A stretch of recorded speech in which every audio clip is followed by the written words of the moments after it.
Banaskantha police તંત્ર એ રાજસ્થાન બોર્ડરથી ગુજરાતમાં પ્રવેશતી ગાડીઓનું સઘન ચેકિંગ શરૂ કર્યું। બનાસકાંઠા જિલ્લો રાજસ્થાન બોર્ડરથી જોડાયેલો છે, તેથી રાજસ્થાની બુટલેગરો દ્વારા ગુજરાતમાં વિદેશી દારૂ ઠલવાય છે, જેથી 31/31ને લઈને પોલીસ તંત્રએ રાજસ્થાનની બનાસકાંઠામાં આવતી બધી ગાડીઓ સઘન ચેકિંગ ચાલુ કર્યું છે। બધી ચેકપોસ્ટ પર સઘન સુરક્ષા વ્યવસ્થા ગોઠવી લે છે। બધી ચેકપોસ્ટ પર કડક સુરક્ષા વ્યવસ્થાને લઈને એક પોલીસ ઇન્સ્પેક્ટર તથા 2 પોલીસ સબ ઇન્સ્પેક્ટર અને 2 પોલીસ કર્મચારીઓ સ્ટેન્ડ બાય રાખ્યા છે। રાજસ્થાન બોર્ડર પર બધી જ ચેકપોસ્ટ પર 31મી ડિસેમ્બરને લઈને સંપૂર્ણ નજર રાખવામાં આવી રહી છે। બનાસકાંઠા જિલ્લા પોલીસ વડા અક્ષયરાજ મકવાણા દ્વારા અમીરગઢ ચેકપોસ્ટ પર રાત્રિ દરમિયાન મુલાકાત કરવામાં આવી હતી, જેમાં કડક સૂચના આપવામાં આવી હતી કે કોઈ પણ પ્રકારની લાપરવાહી બર્દાશ્ત કરવામાં આવશે નહીં। જો કોઈ પણ કર્મચારી કસૂરવાર ઠરશે તો તાત્કાલિક સસ્પેન્ડ કરવામાં આવશે।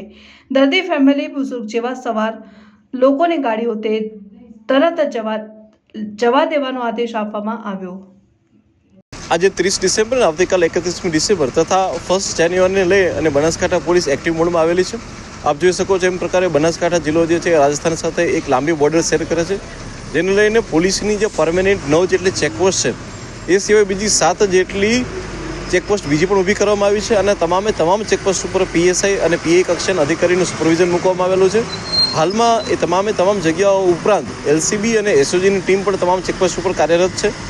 આ સિવાય આપણે જાણી શકું છું કે જે અંદરની તરફના જે નાના મોટા રસ્તાઓ છે તેની તરફ પેરોલ ફંડોની ટીમો, અમારી સાયબરની ટીમો સાથે જિલ્લા ટ્રાફિકની ટીમોને લગાવવામાં આવેલી છે, જેથી કરીને આ તારીખો ઉપર જે કોઈ પણ દારૂની હેરાફેરી, બીજા અન્ય માદક પદાર્થોની હેરાફેરી છે તેને રોકવા માટે પોલીસનું સંપૂર્ણપણે અને કડક પાયે ચેકિંગ ચાલુ છે।